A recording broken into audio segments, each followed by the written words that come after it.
ان چار کا ذکر اللہ تعالیٰ نے یہاں کر دیا، اور حدیثوں سے یہ بات سمجھ میں آتی ہے۔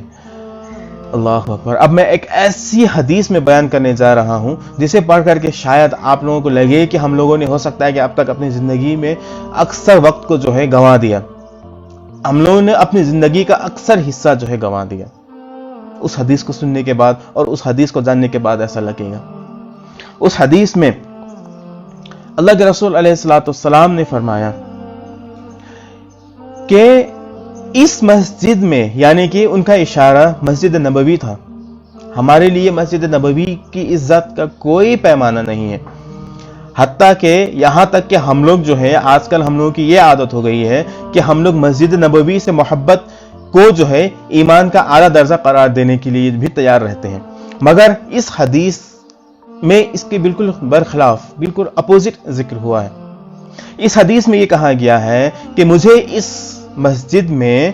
1 مہینے اعتکاف کرنے سے بہتر مانتا ہوں، میں خود اس مسجد میں 1 مہینے اعتکاف کرنے سے بہتر مانتا ہوں، بہتر مجھے یہ بات لگتی ہے کہ میں ضرورت مندوں کی ضرورت کو پوری کروں، میں مسکینوں کی ضرورت کے لیے جو ہے دوڑ بھاگ کروں، دوڑ دھوپ کروں۔ اللہ اکبر، اللہ اکبر۔ ہم لوگ کیا کرتے ہیں؟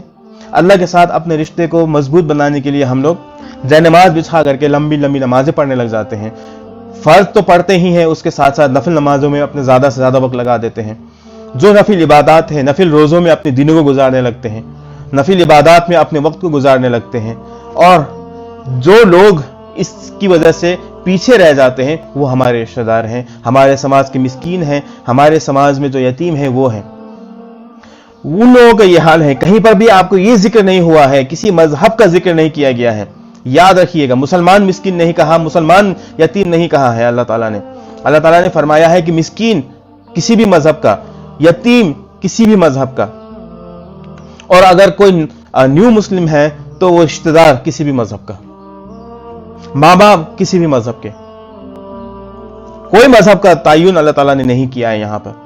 کہیں پر بھی اس بات کا ذکر نہیں کیا کہ مسلمان ہی ماں باپ ہوں گے تو ان کی تعظیم کرنا، مسلمان رشتہ دار ہوں گے تو ان کو ماننا، مسلمان یتیم ملے گا تو اس کے ساتھ یہ معاملہ کرنا، مسلمان مسکین ملے گا تو اس کے ساتھ یہ معاملہ کرنا، کہیں نہیں کہا اللہ کے رسول نے بھی، اور اس قرآن میں بھی کہیں نہیں آیا ہے۔ بات کیا کہی گئی ہے؟ صرف یہ حالات بتا دیے گئے ہیں، کسی بھی مذہب کے ماننے والے ہوں، اگر یہ لوگ اگر تمہارے سماج میں موجود ہیں تو ان کا دیکھ دیکھ کرنا، ان کا خیال رکھنا، ان کے لیے جو ہے دوڑ دھوپ کرنا تمہارے لیے نفل عبادات کرنے سے بہتر ہے۔ یہاں تک بھی بتا دیا گیا کہ مسجد نبوی میں 1 مہینے اعتکاف کرنے سے بہتر ہے ان کا خیال رکھنا، ان کے لیے دوڑ دھوپ کرنا، ان کے لیے کوششیں کرنا، ان کی ضرورتوں کو پوری کرنے میں لگنا۔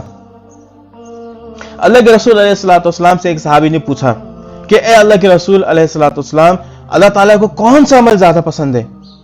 تو کہا کہ تم اپنے مسلمان بھائی کو اس کی ضرورت کو پوری کرو تو اللہ تعالیٰ کو یہ زیادہ بہتر لگتا ہے۔ اس صحابی نے یہ پوچھا تھا کہ کون سا عمل، ان کے ذہن میں تو یہ بات رہی ہوگی اللہ کے رسول علیہ السلام نماز کے بارے میں بتائیں گے، روزے کے بارے میں بتائیں گے، زکوٰۃ کے بارے میں بتائیں گے، یا حج کے بارے میں، یا انفاق کے بارے میں بتائیں گے، مگر اللہ کے رسول علیہ السلام نے جواب دیا کہ تم اپنے مسلمان بھائی،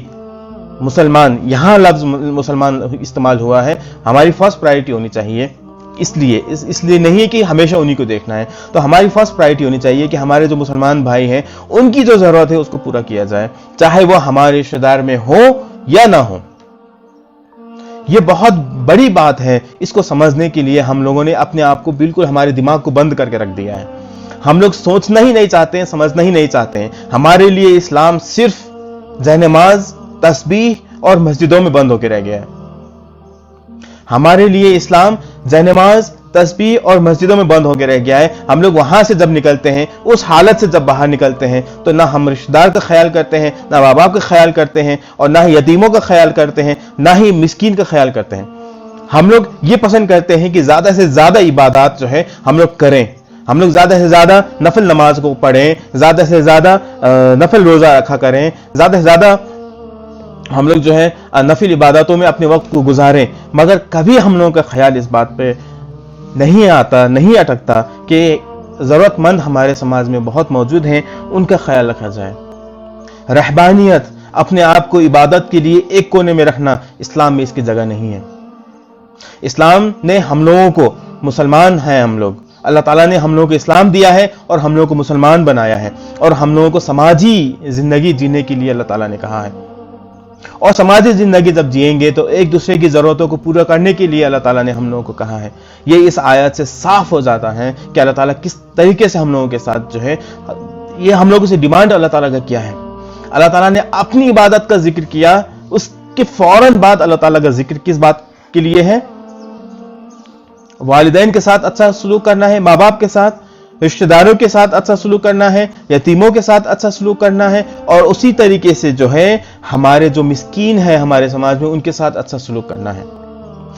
بعض حدیث میں پڑوسیوں کا حق آتا ہے، اس میں بھی کوئی ریلیجن کا کوئی بھی جو ہے الیکھ نہیں ہے، کہیں پر اللہ کے رسول علیہ الصلوۃ والسلام نے نہیں فرمایا کہ اپنے مسلمان پڑوسیوں کا خیال رکھنا، ہر جگہ یہ فرمایا ہے کہ اپنے پڑوسیوں کا خیال رکھنا۔ صحابہ کرام کو یہ خیال ہونے لگا کہ اللہ کے رسول نے اتنی بار اپنے پڑوسیوں کا خیال رکھنے کے بارے میں کہا ہے، صحابہ کرام کو یہ احساس ہونے لگا تھا کہیں ایسا بھی ہو سکتا ہے کہ اللہ کے رسول جو ہے ہماری جائیداد میں ان کے لیے کوئی حصہ رکھ دیں، جس طریقے سے ہمارے رشتہ داروں کا حصہ ہماری جائیداد میں ہوتا ہے، اس طریقے سے کہیں ہمارے پڑوسیوں کا حصہ بھی اللہ کے رسول جو ہے پڑوسیوں میں رکھ سکتے ہیں، ان کو ایسا لگتا تھا۔ مگر اللہ کے رسول علیہ الصلوۃ والسلام اس کے باوجود بھی ہمیشہ یہ کہا کہ اپنے پڑوسیوں کے خیال رکھنا، اور یہاں تک بھی کہہ دیا کہ تمہارا ایمان تب تک مکمل نہیں ہے جب تک کہ تم اپنے پڑوسیوں کے خیال نہیں رکھو گے، اور اتنا بھی کہا ہے کہ اگر تمہارے پڑوسی بھوکے سو رہے ہیں اور اگر تم بھرپیٹ سو رہے ہو تو تمہارا ایمان مکمل نہیں ہے، تو تم پکے مومن نہیں ہو، اچھے مومن نہیں ہو۔ تو یہ ہم لوگوں کو کیا چیز سکھائی جا رہی ہے؟ یہاں پر ہم لوگوں کو یہ بتایا جا رہا ہے کہ اچھا انسان ہونا اللہ کے اوپر ایمان رکھنے کے بعد سب سے زیادہ اہمیت رکھتا ہے۔ ہماری عبادات کو اللہ تعالیٰ نے ابھی تک ذکر نہیں کیا ہے، اوپر اللہ تعالیٰ نے جو عبادت کا ذکر کیا ہے وہ فرض عبادات ہیں، جو اللہ نے ہمارے اوپر فرض قرار دیا ہے، ان عبادتوں کو کرنا ہمارے لیے پہلی پرائیورٹی ہے،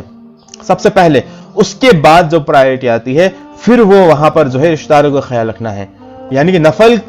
کو کرنے کے بجائے اگر ہم ان کاموں میں لگیں گے تو اللہ تعالیٰ کی طرف سے ہمیں زیادہ فائدہ نصیب ہوگا، اللہ تعالیٰ کی طرف سے ہمیں زیادہ ثواب ملے گا، اور اس میں سماج میں شانتی بھی پھیلے گی اور سماج کے اندر اطمینان ہوگا اور بھائی چارگی ہوگی۔